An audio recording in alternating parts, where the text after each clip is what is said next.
You're great. So if I get an answer from any of those,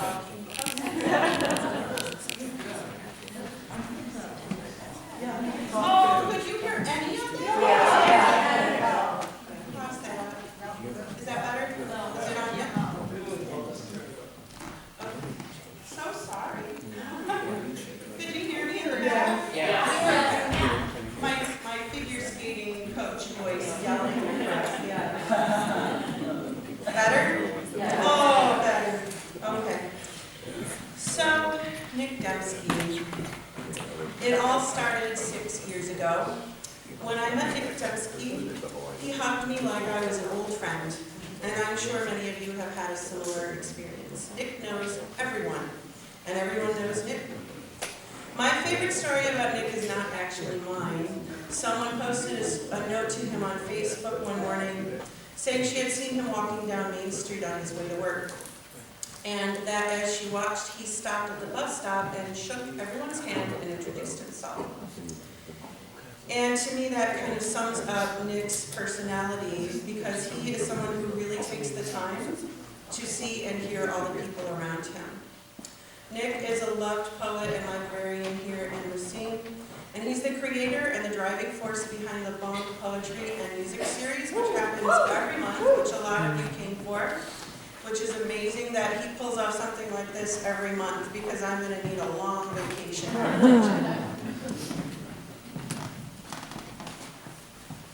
Do we have some of the Bonk volunteers here? In fact, I'd like to acknowledge the people who came and helped set up the sound and lighting and everything. If you guys could stand up for a moment and everyone could just thank you, that would be really wonderful. I see a sign right here.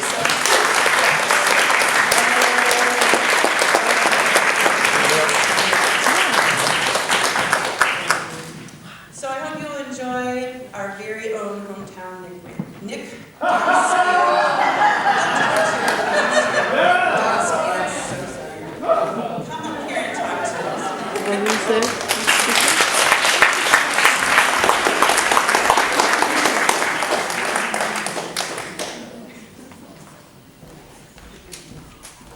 So I was just announcing to Nick Ramsey, who's actually sitting up front. My favorite Nick Demske, we like get each other's emails every week. My favorite story is when someone came up to me in the library and was like, "Did you hear that Nick Ramsey's engaged?" And I was like, "What? He's like my best friend. I can't believe he did." Oh wait, no, I got engaged. Right.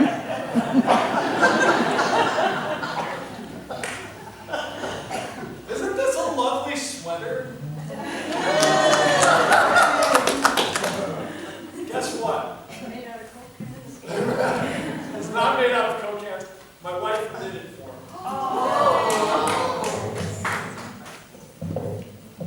Let's see how we do this.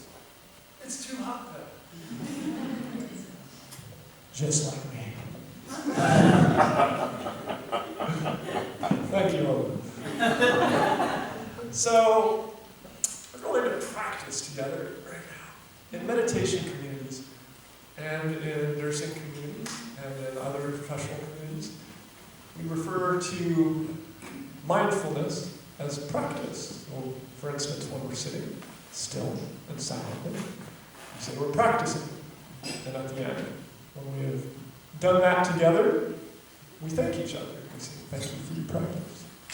So at the end of this, at the end of our practice together, I will thank you for your practice. First, though, I just want to do what everyone else has done and say, Deb Marett had a dream. And that dream had to do with significance and importance and relevance. And then, after having that dream, she decided to work like a maniac to manifest that dream. And now here we are gathered in this room, the beneficiaries of that dream. I'm so honored to get to be a part of this dream. And I would love it if we could all just honor her one more time again.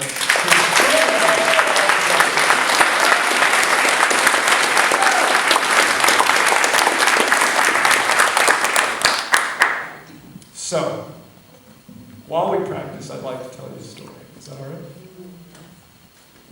I'm a children's librarian. Shout out to Miss Keiko in the back. When us children's librarians tell stories, we start in different ways. This is how we're going to start. So if you would, put your 10 fingers in the air. Or however many fingers you might have. Don't want to discriminate. We say, I wiggle my fingers, I wiggle my toes, I wiggle my ears, I wiggle my nose. Now the wiggles are out of me! And I'm as still as I can be. That's what I'd like to talk about right now, is stillness. And I invite you to close your eyes for this. And even if you don't take my invitation, my eyes will be closed, so I promise I'll be very uninteresting to your eyes, but I invite you to just shut off one of your sensory inputs for this and experience that stillness, encourage that stillness in a different way. So I'm someone who has this strange, wonderful fortune of having many baffling spiritual experiences on a pretty frequent basis. So we're talking like once a month, something just spiritually dumbfounding happens to me, at least. That's really nice. That's a strange thing. I'd like to talk about one of those.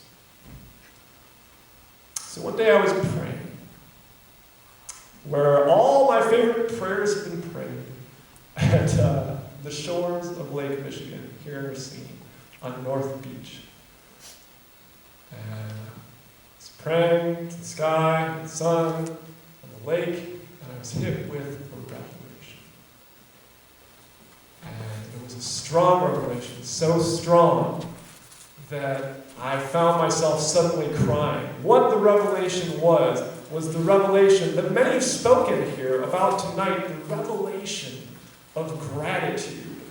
A thought is different than a revelation. A thought is something that you think. A revelation is something that occurs to your mind, but you feel it, and you embody it, and you experience it, and it aches in you.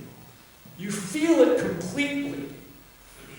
And if any of us have ever, if any of y'all have ever experienced the revelation of gratitude, then you know that even if it's just for a second, it's completely overwhelming to actually be in touch with the mountain of blessings that get heaped upon me day after day. The mountain of gifts that just get dumped upon me day after day. To just function in my life, I have to disconnect from that reality. Because to be in touch with the gratitude of that in a real way renders one completely dysfunctional in the utmost ecstatic bliss you can imagine. So I am crying on the shores of Lake Michigan in gratitude and joy. Thank you. Thank you. I feel it. And all of a sudden, that revelation of gratitude moves out of the way so that I can see another revelation behind it. It tricked me. It was like a pawn in a chess game. And that other revelation was the revelation of responsibility. I was very upset about being tricked. I was not happy about this second revelation. The second revelation of responsibility said, you see what that feels like? What all those blessings that just get invested in you day after day feels like? What receiving a dumping of gifts day after day feels like? Not everyone gets that. So what are you going to do with it?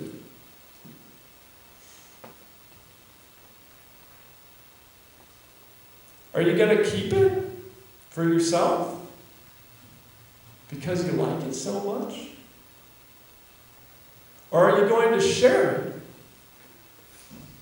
Are you going to put it forth into the world like someone going into a field and just throwing seeds to see what kind of fruit it will yield. So, from this first revelation of gratitude to this second revelation of responsibility, I changed. I could feel it in my body. I became resistant. I don't know if you all, maybe perhaps there's some people who are very in touch with their bodies in here. You can feel resistance. You can feel it in the heart. The heart becomes like a fist. You can feel it in the breath. The breath also becomes tighter. It becomes harder to serve. So I said, oh, I actually don't want this. I don't want this responsibility. Thank you, but no thank you for this revelation. Not just this general revelation of responsibility, but weirdly, it was as if something were giving me specific messages, specific responsibilities. You need to do this. Things I'd never desired to do. Things I'd never even thought of before, and more than one. So now you're inconveniencing me with this revelation. I said, yeah, no, this is not for me. I don't want to do that. I don't have a ton of interest in that. And also, what you're asking me to do would make me uncomfortable. And I don't want to be uncomfortable. You're asking me to risk things, to maybe talk to people about things I don't want to talk about. And that's actually scary to me. And I don't want to put myself in danger of maybe hurting a relationship. I don't want that discomfort. Beyond all that, this is a huge multiverse. And I think that something is communicating with me in it. Me? I am so insignificant. We are talking about significance today. I am so insignificant to this multiverse. Why would that be? That something communicates something random like this to me in a world even, just our planet alone, of 7 billion people. Certainly if you wanted to communicate something to someone, you would have picked someone more competent than me. So you know what? I'm making this up in my head. I reject this revelation. And I think that it is just silliness. And then something happened to me. While I'm praying these words that I'm saying to you out loud, to the sky, and the sun, and the lake, something happened. And what happened was a fly landed on me.